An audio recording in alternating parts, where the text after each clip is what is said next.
It was probably about 2 in the morning. 2 in the morning. The streets of Camelot were empty. Lyra knew she wouldn't be catching a train back to Ponyville tonight like she'd planned. But even if she could, she still had to go back to her parents' house. She had some things to talk to them about. It was still hard to think of them as her parents. They'd sent that letter asking her to visit. It hadn't seemed strange at all at the time, but they had known all this time. It's been too long. No magic, no cutie mark. What if it's all because she's... Honestly, Lyra hadn't been surprised to hear that humans were extinct. It was just how it had happened that she hadn't expected, but the whole idea that there was another world out there, and that she was actually a normal unicorn, Lyra muttered to herself. All this time they kept telling me to act like a normal unicorn. She'd arrived at her house. She stepped up to the door and raised a hoof hesitantly, and knocked. Waiting there nervously, Lyra glanced around at the other houses with their darkened windows. She heard footsteps coming up, and finally the door opened. Heartstrings, Sirius said. I wondered if you'd come by after that gala. How was your night? The gala, Lyra had practically forgotten any of that had happened. Fucking.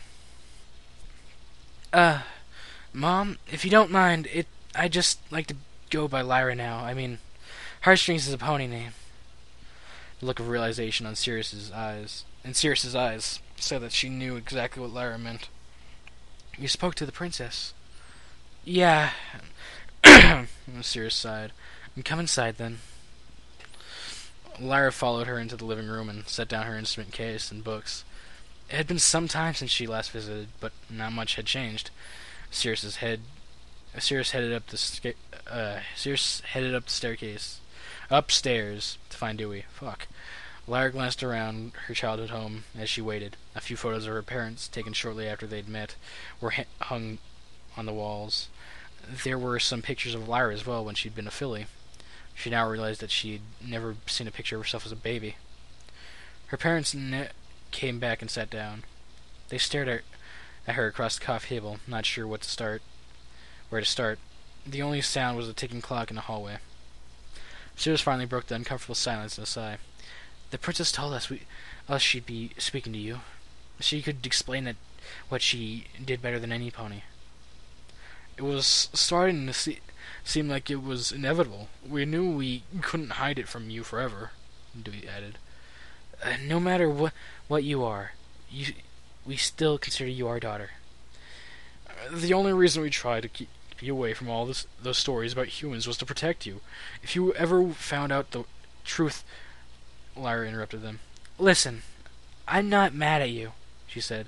I completely understand why ponies would be afraid of us. Humans, I mean. I really appreciate that you took care of me. I know how much of a risk that must have been. We're not afraid of you, Heartstrings, Sirius said, frowning. I'm just Lyra now, she said. Princess Celestia told me just about everything, but where did I come from? Where did I really come from? Her father, she still couldn't help calling him that, exchanged a glance with his wife. We were just taking a stroll through the castle gardens together. The first thing we noticed was, furniture scattered all over the garden. Naturally, we didn't know what was going on. We found you in a crib, but you weren't a pony. We weren't sure what you were. The only thing we knew was that you were alone. Taking you to the princess seemed like the best idea. The whole situation was strange, to say the least, Sirius said. The royal guards looked over everything in the gardens and couldn't figure it out either. So they let us in to see the princess, and she told us the same things she explained to you. About the humans. About what humans are? Lyra said. And what we did? But the princess says you aren't from Equestria. She wasn't sure exactly where, though, Dewey said. Based on how scattered everything they found was, it seemed like an accident. Whatever happened, and besides, you were only a baby. It would have been wrong to abandon you just because of what your kind did thousands of years ago, before you were born. Still, other ponies might not understand, so turning you into a pony was the best option for any of us, especially you, Sirius said. Princess Celestia said that humans were supposed to be extinct. She didn't know where you'd come from, so she couldn't send you back. Besides, we'd never been able to have a daughter of our own, and as long as you needed some pony to take care of you... Lyra stared at the floor. Who else knows about this? Just us and the princess. No pony else, Dewey said. Lyra nodded. So Twilight never was part of this. Her own parents had been the last ones she would have expected to be part of any conspiracy. Princess Celestia told us she had no intention of telling Twilight about humans. We've been worried ever since she showed up at your house, but there was nothing to it, Sierra said. So, you've been talking to the princess all this time, Lyra said. We had to. No humans had ever been turned into pony before. We had to let her know how you were doing, that you had finally learned to use magic, that you seemed to be growing up like any other pony. When you found those books about your species, Dewey's voice trailed off. I still think it would be better if we hadn't told her, Sirius said. It's only going to make things difficult. It doesn't have to change anything, Dewey replied. He turned to Lyra. But now that you know, you'll just have to keep this quiet when you go back to Ponyville. If any pony found out you were human, we're not sure what would happen, Dewey said. Surely you must understand. Princess Celestia had told her the same thing as she'd left. If she went back home, she wouldn't be allowed to tell anyone about this. Humans were better off forgotten, and now it was hard enough before, but to hear Bonbon or Twilight say that humans were nonsense and know that she was one, Lyra wouldn't be able to bear that. But there had been a second option. That's the thing, Lyra said. I'm not going back to Ponyville. Dewey blinked. What do you mean? What about your roommates? She hesitated, knowing that they wouldn't be happy about this next part. The princess had been trying to find out where I came from, and she said that, if I wanted, she could send me back to my own world. She forced a smile, though she was already anticipating the reaction. Once again, there was a long and painful silence. Princess Celestia told us she had perfected the spell, Dewey said. She'd been studying the artifacts from your world, those things from the garden when you appeared. Lyra had been told about those. The explanation of the magic Celestia had been using to trace the human world was far too complicated to understand, and combined with Lyra's current mental state, she couldn't remember any of it. All that mattered to her was that there was a chance that she could go back to live as human. Heartstring, or Lyra, I suppose, Sirius said. The pronunciation was strange to her. You don't have to do this. Humans are dangerous. Didn't the princess tell you about the war? Not all humans are like that, Lyra insisted. I mean, I'm not like that. And there's so much more to us than that. All the things we've invented to make life better. Ponies still use them. We're not just destructive, no matter what Celestia says. I know we're not. Her voice faltered. You've never even met another human, Sirius said. We raised you as if you were a pony. I don't even know what would have happened if you had stayed there. That's part of why I want to go. I'm supposed to be there. Lyra stared down at the floor at her hooves. She hadn't been born with those. Besides, the war was caused by discord. And it was in Equestria. The humans where I come from might be different. She lifted her eyes just slightly. Sirius was about to raise another protest, but Dewey lifted a hoof and cut her off. This is Lyra's decision. He was as if he was trying to convince himself as well. Princess Celestia told me all about the risks, but I need to know the truth about humans, Lyra said. I know we can't be as bad as ponies think. You're not thinking straight, Sirius said. You're tired. You will feel different in the morning. Dewey nodded. Perhaps you should sleep on it. Lyra shook her head. Ever since I found out about humans, I wanted to know about them. Or, really, I guess I wanted to be one. This is what I want. You never should have let her keep those books, she just muttered. By the time I found her with them, it was too late, Dewey replied. I didn't think she'd take any of it so seriously. Lyra looked at her father and Beck at her mother. I knew you'd need to at least try. She paused. I'm sorry. Maybe we all need to talk about this in the morning, Dewey said. Whatever you decide, Lyra. Just make sure it's what you really want. Lyra was on her bed in her childhood room. She'd taken off her dress and was trying to relax, but there was no chance she could get to sleep tonight. It was practically morning now anyway. She should have felt happier about this. She'd always loved humans. So her parents still thought humans were dangerous. Not only them, but Princess Celestia too. Normally Lyra would have no trouble saying that they were wrong, but she was still thinking about the war. What if it hadn't been Discord's fault? No. That was ridiculous. Celestia had admitted she and Luna weren't able to defeat him right away. He just had more time to gain power, and he started with humans. He could have twisted ponies that much. If he'd wanted to. That's what he'd started to do last year. The humans' world would be perfectly safe. She picked up her journal off the nightstand and looked through it again. Her dreams had most likely been things from her own world, not from Equestria. It would explain why everything looked so different from the books. Just how much would be the same?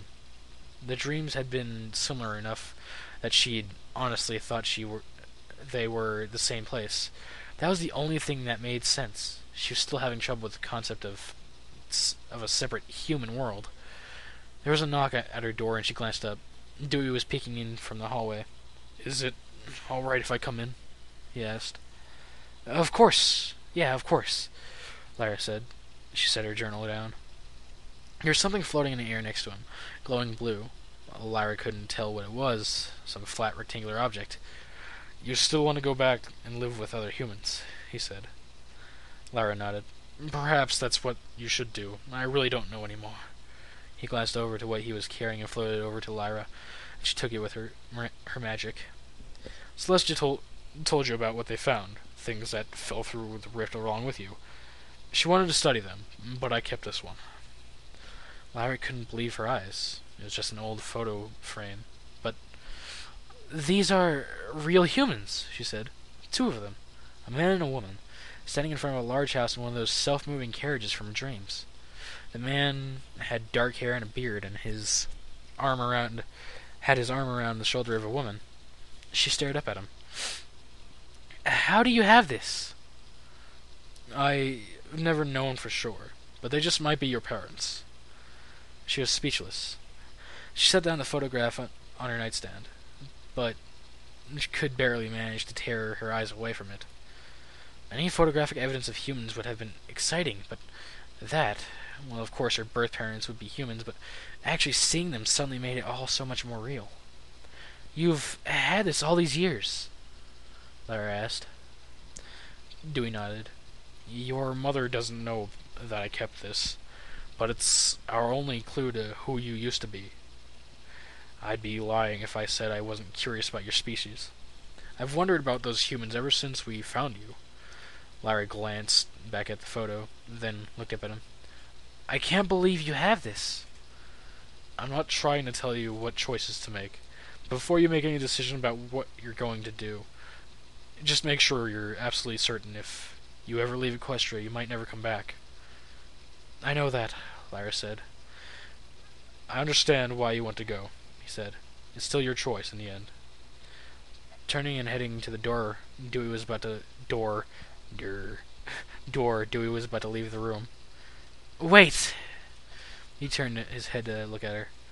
He looked very tired. Dad, you don't think that all humans are evil, right? Lyra said. He smiled. I've only ever known one.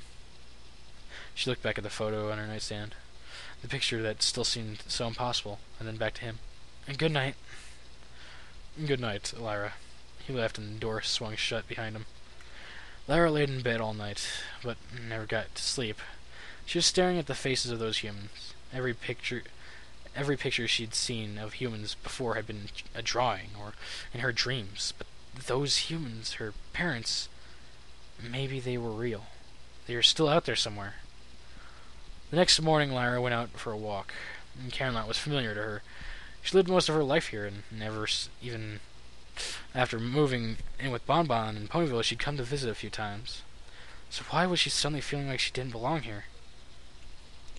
Princess Celestia had explained to her while she'd been stunned into total silence that she was still a citizen of Equestria, regardless of her heritage. She could stay here. And that's what Celestia recommended, even. And, of course, her parents didn't want her to leave. Passing by the train station, she watched as an engine pulled in. Lyra could easily go back to Ponyville later, tonight, if she wanted.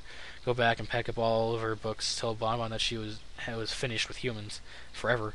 Forget that she'd seen who her real parents were, and that she had never been a pony to begin with. No, that wasn't possible at all. She passed by the stadium where the Wonderbolt's derbies took place. There were posters up with a date saying that there would be a race there in a few days. Lyra liked seeing those. Her Pixis heritage was all a lie. She thought that explained why magic had been so difficult, and now she realized that. The first time she'd ever used magic to play the lyre, she'd been imagining fingers moving through the strings, and when she actually did use hands to play, it seemed so much easier. Ponies dressed in their fancy hats and high-class Camelot fashions passed by her without a second thought. They had no idea she was something that was only supposed to exist in myths.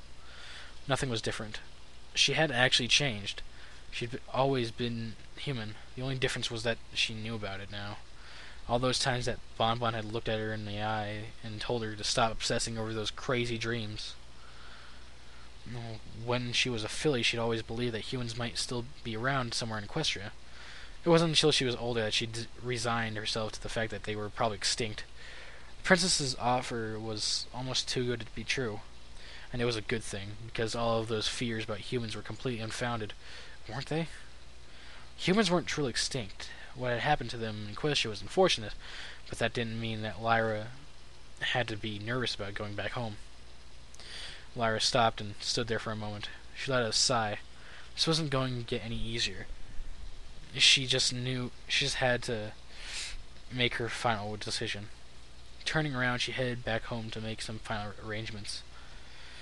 Camelot Castle felt different in the daytime than it had at the gala 2 days earlier. It was brighter, but so quiet. They'd passed a few guards on the way to Princess's chamber posted at the gate. Dewey was recognized as the head librarian, so he had no trouble getting in. There hadn't been much discussion when they had arrived. Princess Celestia had instantly known what they had come for. Sirius seemed restless, and Dewey kept on starting to say something, then his voice would trail off. The entire world outside of Equestria, Lyra thought, with living humans. Lyra hadn't brought much with her. She had her lyre, of course, and a large saddlebag at her side, also her journal. She'd recorded the dreams in there, and those were her only record of her own world rather than Equestria's past, and a photograph of her human parents. She was going to find them. Somehow. Now Lyra and Celestia stood alone together in one of the guest chambers. "You're absolutely sure about this?" the princess said. It wasn't so much of a question as it was repeating a statement. "I'm sure," Lyra said. "I need to know who I really am." "My offer still stands. You would be more than welcome to stay in Equestria," Celestia said.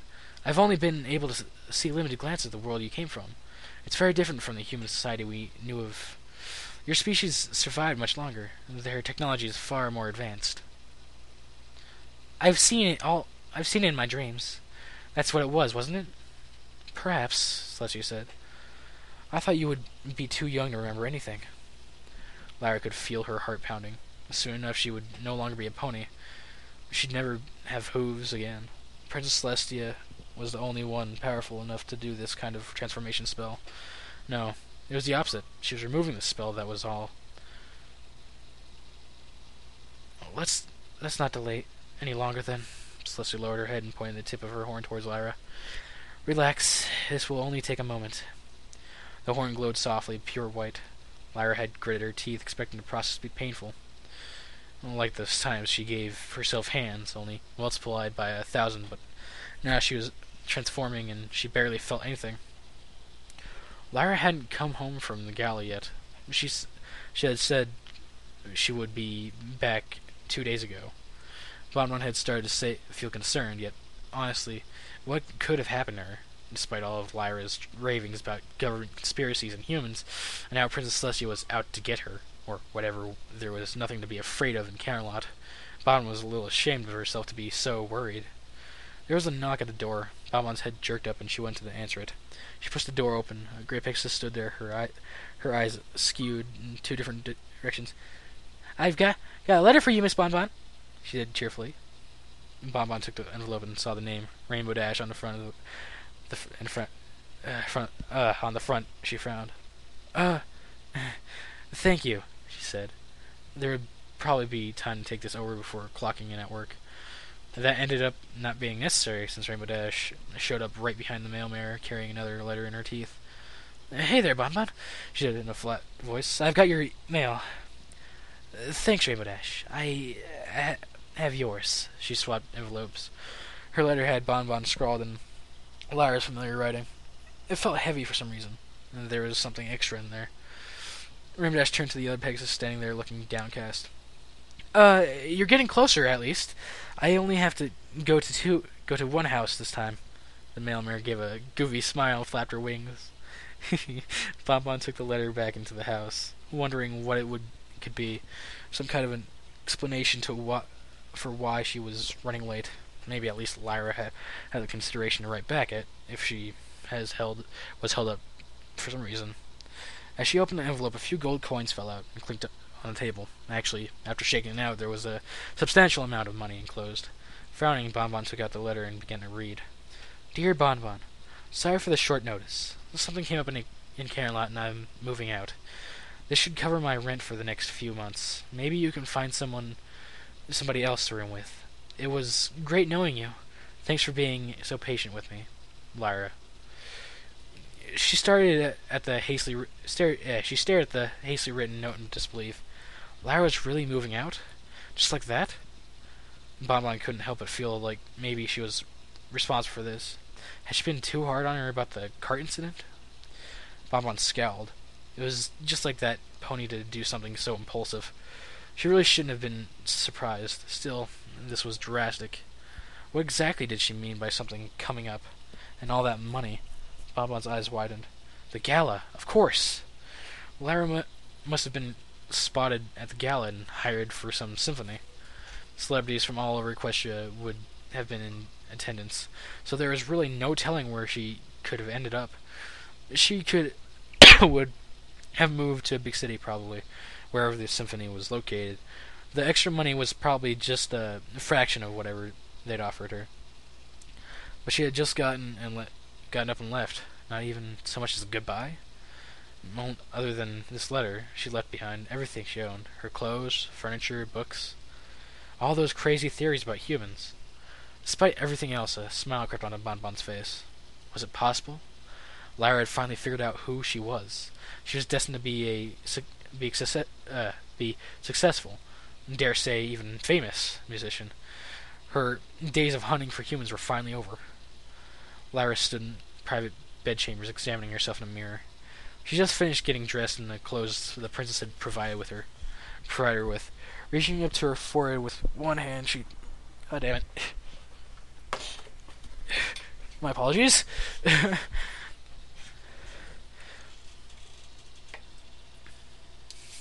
Reaching up to her forehead with one hand, she felt the smooth skin behind her bangs. No horn. She tried reaching out with magic to move something. Nothing happened. But that was fine with her. Lifting up her hands to inspect her fingers, they still fascinated her, even though she'd been able to make them herself as a pony. Compared to these, though, her past attempts had been crude. The fingers had been too thick and not as flexible. These were real human hands, slender, graceful, and completely amazing. It seemed like a fair trade for her magic. Her eyes were still gold, and her her hair was mint green with a white stripe, just like when she'd been a pony.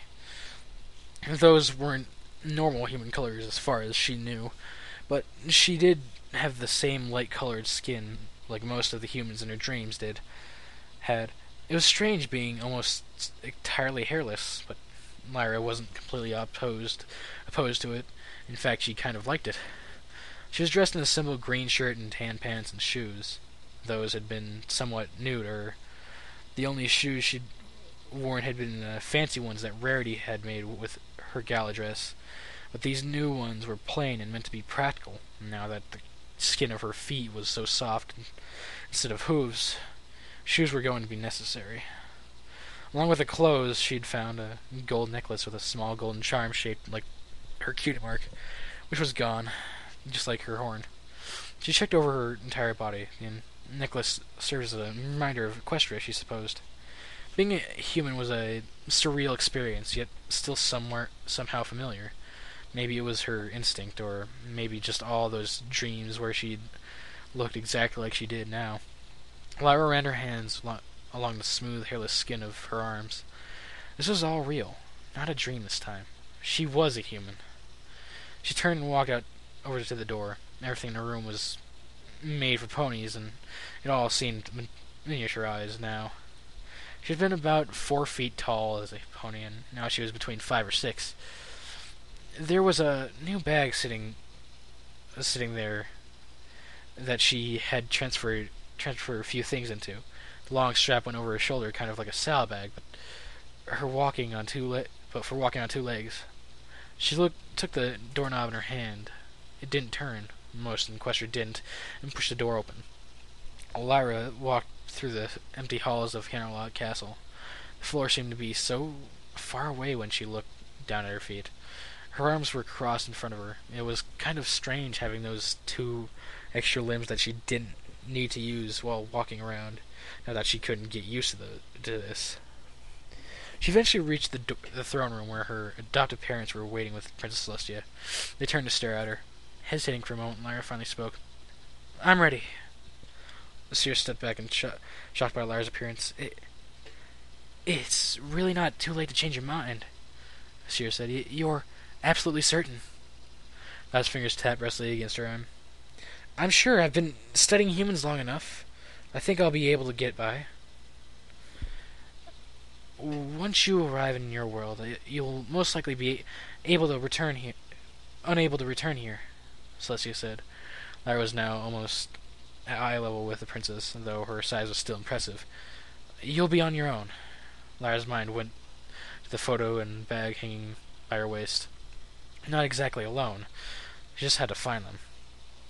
"I suppose this is your decision," Dewey said. He looked up at her and gave a weak smile. "I didn't realize how tall you'd be."